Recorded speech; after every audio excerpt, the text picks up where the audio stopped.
Hello, good afternoon, and welcome to this day's Seneca walkthrough. So, an opportunity to revisit or have a fresh introduction to the Seneca Learning Platform. Appreciate that we've just hit midday, so I'm not going to dive straight in, just give us an opportunity for people to join. When you are with us, do please, as we've seen, thank you already. Somebody is popping their name and their subject specialism in the comments box. Do please feel free to say hi. And of course, do let me know that the audio is all coming through loud and clear for you. At any point in this afternoon's walkthrough, do please shout out with any questions that you may have. It might be that they will form part of the natural flow of this morning's walkthrough, but if I feel that they are incredibly useful for the entire audience, I'll drag them across and we can examine those questions and pointers in more depth. So we'll just take another moment or two for others to join us and let me know that they are here. Always do feel free to pop your details in the comment box, your name and where you're from. Also, don't forget to like or share the video, subscribe as well to Seneca CPD. That way you can always come back to the recording of this session. So if there's anything that you forget or want to revisit, you can do so. Fantastic. Really lovely to see so many of you with us today. Thank you very much to those of you dropping your details into the box. Lovely to see, and a really lovely mix of subject specialism as well. So, as I said, this is going to be a sort of an initial sort of first time look at Seneca. So apologies if you already do use our platform. I don't want to make any sort of assumptions. So there might be elements that you're already au fait with. Do please stay with us because I will try and cover the sort of the whole use case and solutions to help everyone. You should see from my screen, and let me just enlarge it now for us all, the typical login screen. And you'll notice with so many platforms these days, the key here is that offering of a single sign-on. So whether it's for yourself and your teaching colleagues or for your pupils, we always recommend that the easiest route with less friction, less sort of miss, I've forgotten my passwords, we go down that single sign-on. So whether you're a Microsoft Teams or a Google Classroom school, I would always recommend that pupils and staff, typical, isn't it? Losing my voice. Pupils and staff go through with one single sign-on. So that's exactly what I'm going to do. I'm going to jump in with my Google credentials. You can't see it with the screen share, but obviously up pops my Google Authenticator, and that takes me straight through into my domain. And as you can see, this is where I was last interacting with the platform. You might have seen an assignment flash up. That's where I was last, so that the system will sort of recognize where you were and take you back to your last view. If you are relatively new, or if you're completely new to Seneca, this would be empty and you would be prompted to create a classroom, because that's what we need to begin our teaching process, isn't it? So I'm going to walk us through that functionality. Nice big add symbol here. This is going to help us to create a class. And for today, I'm going to teach them Spanish, which is going to be tricky when I come to demonstrate the student side, because I know no Spanish. So we'll muddle through that together. And as you can see, I've got 4 key steps to ensuring that I'm getting the most out of the platform. I've created a class. I now need to look at class content. So what is it that I'm looking to teach? What is the content that is most appropriate for my pupils? I can then look at dissecting that content and sending it out as assignments. We can talk about some of the use cases of Seneca beyond homework, and then adding my pupils, and also looking to ensure that my colleagues are engaged as well. So let's add some course content. And as you'll see, we have a vast sort of library of content across a vast range of subjects as well. So don't be intimidated. There are a couple of ways we can sort of funnel this down into a more concise view. So I can either use the free form search box. So let's have a look at Spanish vocabulary. So I've run a search for Spanish vocabulary, and it's brought up the two most appropriate courses there. You'll see that we've got foundation vocab and higher vocab. So naturally, the higher is course content and material that would be looked to assign to those more talented and gifted pupils, those that you really are, those greater depth pupils that you're looking to really push, challenge, and progress. Just going to clear those off just to then talk through the filters that we have. So whilst I used a free-form search, I can look to come through via age group. I'm looking to teach GCSE Spanish. I'm going to find it within my, there we go, my subject listing. And crucially, I can search by exam board as well. All of our content is created by lead practitioners in the subject, many of whom are actually with these specific and requisite exam boards as well. This means that you, your colleagues, and your pupils can have that confidence that the content they're being exposed to and that line of questioning is the most pertinent to the current curriculum guidelines and will absolutely look to ensure progress and the very best results against sort of testing criteria. So I've filtered my Spanish content, and I am going to bring in those two courses that we found initially, the AQA GCSE Foundation and Higher Vocab. And so I've assigned those. I'm going to add those to my class. I'm brought back to my sort of main module here. You can see that I've got those two courses within my class. So I've just clicked on the courses, and you can see that I've got those there. And I'm going to now look to create an assignment. I've come into my assignments, and we've not created anything yet. This is a new class, so this is completely blank at the moment. We'll talk more about that panel later, but I'm going to create an assignment. And I'm going to look at that foundation vocab. It's only the first week of term, so let's not flummox our new year 9s. And I'm going to look at identity and culture. But what you can see here is we've got the three main units, each with their subdivided relevant topics and units underneath. I'm going to look at identity and culture. I'm going to open this up, and there is a lot there. We've got 24 chapters. If I was to assign the whole lot, you can see here that there's an approximately 120 minutes of homework there. So that's, I'm not that hard on week 1. So I'm just going to look to allocate these first 3. Actually, I'm just going to do the first 3 units for this first week homework. Now, you might be wondering, okay, it's all well and good. I've assigned them and I can send those off to the pupils, but what is that content that I'm sharing with them?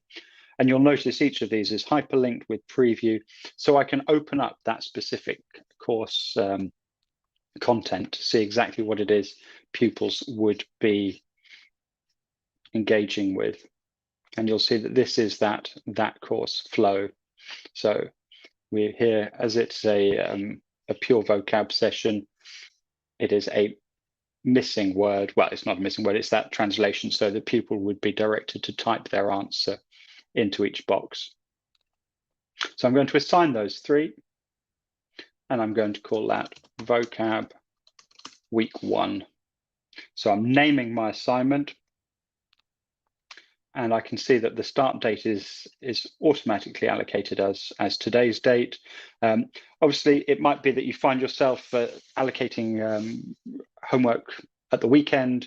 You can move this start date forwards in time. No need in being able to assign it backwards in time. So if you are logged on a Monday, just on a Sunday, just have a think, yep, I can move that date to the Monday, and we automatically then allocate a week's hence as the due date for that homework.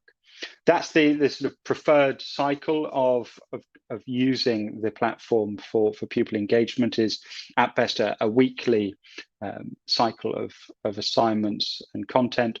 Alternatively, a fortnightly is also good. Going to hit create, and there is my assignment. It's saved behind the scenes. And how do I get it to my pupils? We've got a number of ways in which you can do that. Nice and simple. I can copy and I can share it in other documents or emails. But as I said before, with your single sign-on, if you're a Google Classroom school or a Microsoft Teams school, you can click on these icons here, and that would then push the assignment straight into your learning environment, your e-learning environment within the school. Alternatively, it could open up your email provider as well, and you could email it out to your pupils. I'm just going to close that off, and now you can see we have this homework set. That is the core information that you will need. So you can see the start date and due date. As it is being worked through by your pupils, you can see just how many have completed it.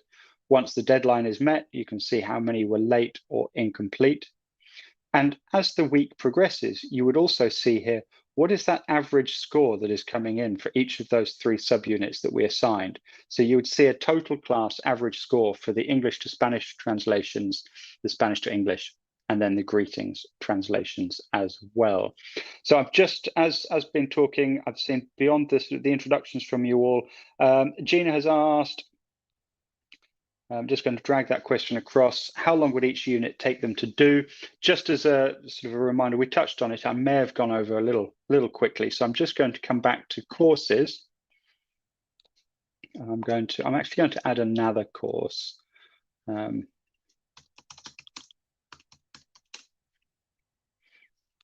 There we go. So I can actually show you some more in-depth content, because that was very much a vocab translation course.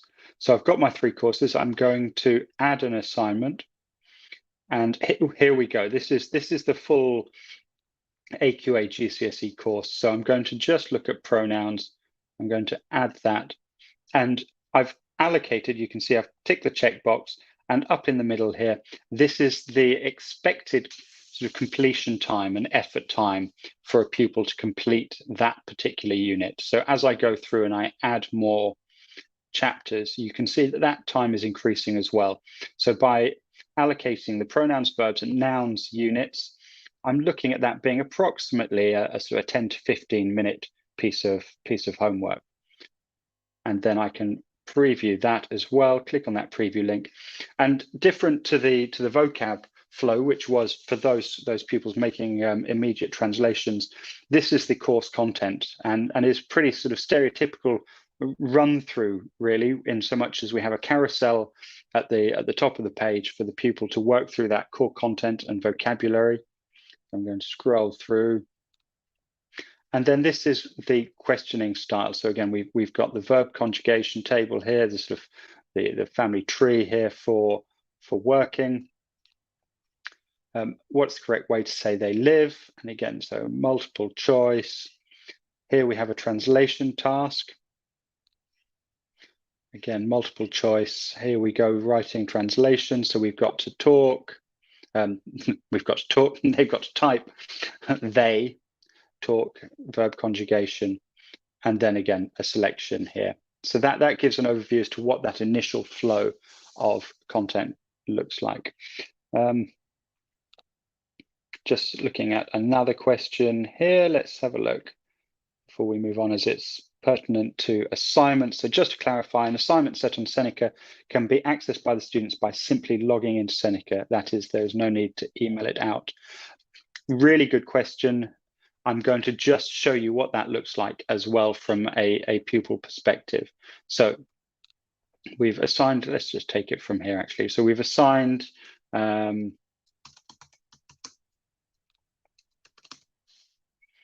coursework. I would click Google Classroom or Teams, copy it and email it.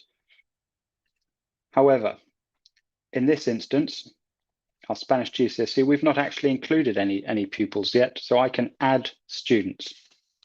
And by clicking on Invite Students, what this does is this creates the unique identifier, so that unique code that would associate any pupil with this URL to your classroom.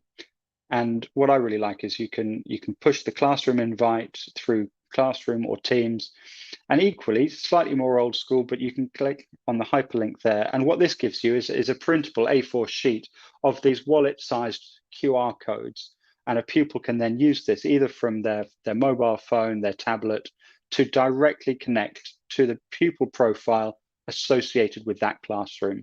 And that would then have them see that assignment there and then. So let's have a look what that looks like. So I'm going to copy that.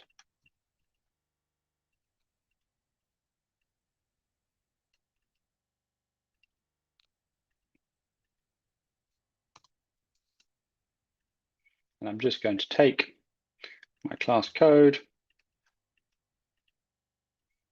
drop that in there.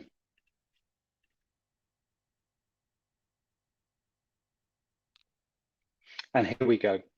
Here are my two pieces of coursework that have been assigned. I've got my vocab week 1 and my Spanish week 1. So you'll see just how easy it is to navigate from that QR code, or I could have picked this up from my email or through Classroom and Teams.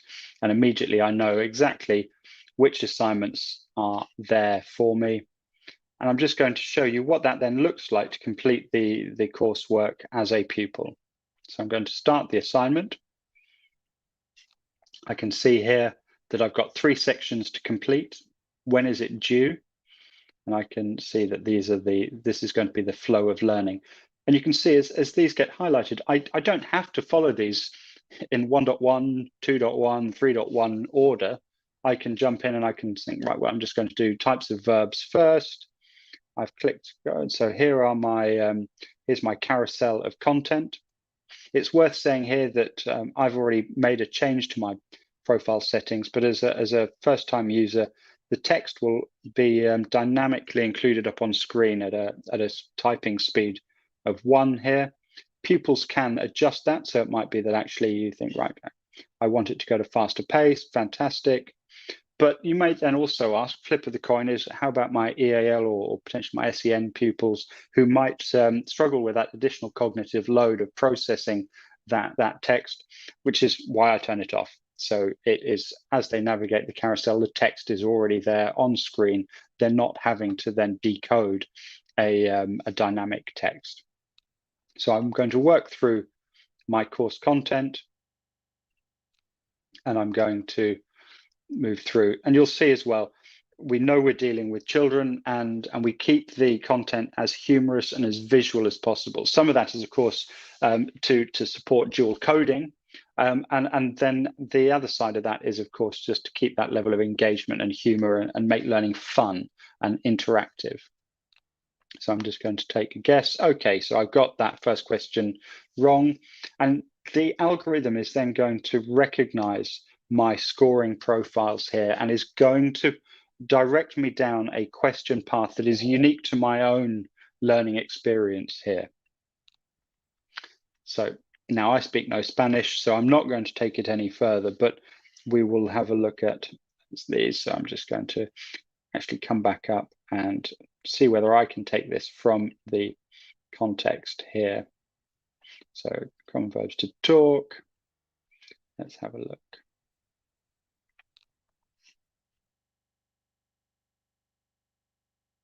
Hablan. So I'm just going to type that in.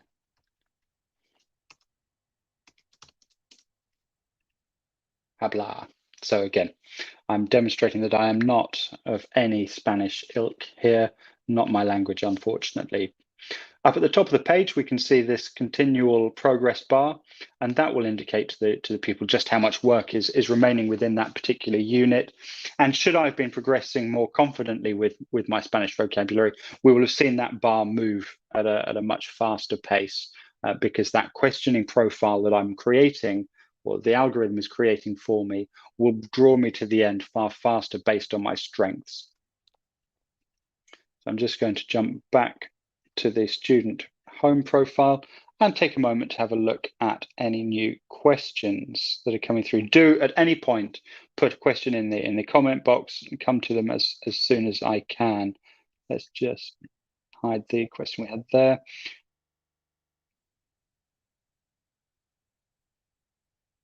So we've got a question here. When you initially add students in the set up through Google Classroom, there are a few choices. Is create assignment? Let me see. I'm not quite sure I understand the question there, Dr. Reed, as to whether that is create an assignment within Google Classroom or whether that was this screen here. So I'm just going to take a look at go back to our classroom here, and I'm going to look at my assignments. I'm going to set a higher vocab. I'm going to, again, just do 1, 2, 3, and I'm assigning. So again, this is all within Seneca. Click next, higher vocab, creating the name, the dates are all as I find. And so this is the mechanism for sharing. So if you're Google Classroom, unfortunately, for the purposes of today's demonstration, I'm not actually connected to Google Classroom myself to follow those sort of inherent steps through, but I would be prompted to sign into a particular classroom. So I've not joined any classes yet, but here would be your opportunity to share that assignment to the appropriate class. So if you're teaching multiple classes structured within your Google Classroom environment, that's where you would then allocate that particular class assignment. If you are joining today's demonstration from a Seneca Premium perspective, the difference here is that you would have your school MIS connected. I'm just going to give you a quick look at what that looks like. And this means that we are bringing in pupil data. So you can see exactly those correct pupils that are allocated to your class. And that also means that should you be operating multiple classes, I can add assignments to multiple classes. So I'm just going to add cell biology, and I can add multiple classes here. So it might be that I'm actually teaching 2 biology units, or across 2 year 7 and 13 classes. Here is the example, which doesn't really work, but I can then allocate that same piece of coursework to 2 classes, and I can do that. It might be that I'm teaching 1 class on a Monday and another class on a Tuesday, so I can actually set different start and end dates. So I'm teaching 13A today, but 7X I'm going to be teaching tomorrow, so I'm going to set the start and end dates individually for that second class. I'm just going to call that week 1 homework again. So again, just one of those sort of step changes as if you look to move your school usage from a free to a premium use of Seneca. So just going to pop back into our original class structure, and we're going to look at what does reporting look like. So we've sent the coursework out, we've sent the assignment out, but what does that look like then when you're actually seeing work being completed? So I'm going to come back into my assignments, and you can see all of those upcoming pieces of assignment, pieces of homework, prioritized by due date, of course, so appearing in chronological order. I can click in and see if pupils have started completing the work. So in this instance, the due date's tomorrow. I can see that 10 have completed it so far, and that my average score's not looking great. So this is the average class score. And then if I look down, I can see why, and that's because not all units have been completed. We've got these NS designations. You'll also notice that we have a range of reporting criteria. So it's by default, it's best score, but I can look at first attempt, worst score, average score, number of attempts, total study time. And what we look to do is sort of build a usage where pupils are determined to take as many attempts as possible to really ensure that they're overcoming any misconceptions. They're really gaining as much long-term memory recall from the coursework as possible. So we suggest that teachers reinforce that message that they are not just doing it. It's not a one-time only homework, but they should really try and stretch themselves to get the highest score possible, which means you can then, of course, if I come to a completed piece of homework, you've got quite a lot of information there to help you with whether it's formative assessment or pupil profiling or indeed to aid your planning cycle, you can see exactly what that development of learning was and whether there are any key pupils or pupil groups that need additional focus. So I can see the best score, but I can then also track it from, okay, how many attempts have pupils made?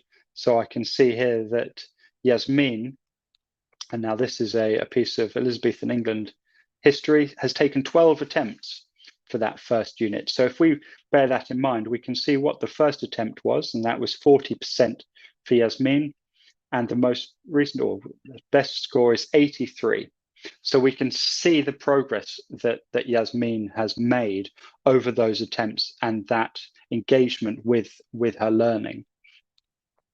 You can then also see exactly what that profile is across the entire class.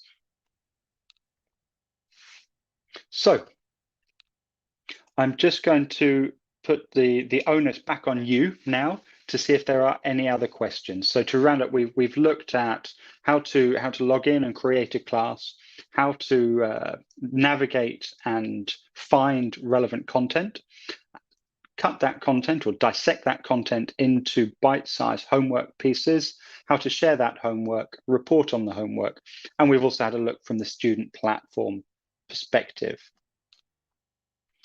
So do let me know through the comment section whether there are any other questions you feel that you want to look at in more depth, or maybe feel that we've not looked at. A good question here: how does on-demand tutoring work? Tutoring not part of today's discussion. At the end, before I bid you all farewell and good luck for the start of term, I will share my email address. So by all means, come back to me with any direct questions that might fall outside of the scope of today's session. So as I say that, I will share my email address with you now.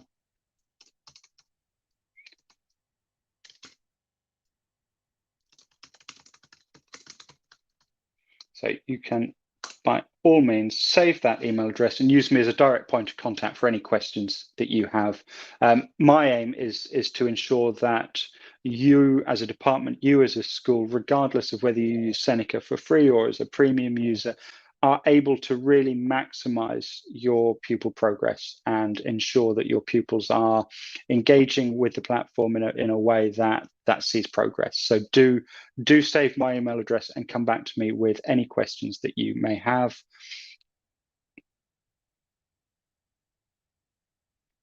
Kevin Davis, really good question. My honest answer is, being pretty new to Seneca, I don't know quite what that looks like. But Kevin, if you would be happy to reach out to me via email after this session when you have a moment, I will liaise with my colleagues back in the office just to see what that view is within Google Classroom as to sort of how the grades get sort of illustrated cross-platform like that. Absolutely want you to be able to have an answer on that. So I will find out as priority. So if you wouldn't mind dropping me an email, so I've got your contact details to come back to you with. Okay, everybody, thank you so much. I really appreciate so many of you being able to join me this morning. I know most of you probably have pupils back in class today. If not, you might be going through the rigorous testing process before they come back. So really a heartfelt thank you for joining me. Do please use my email address. Let me know how you're using Seneca.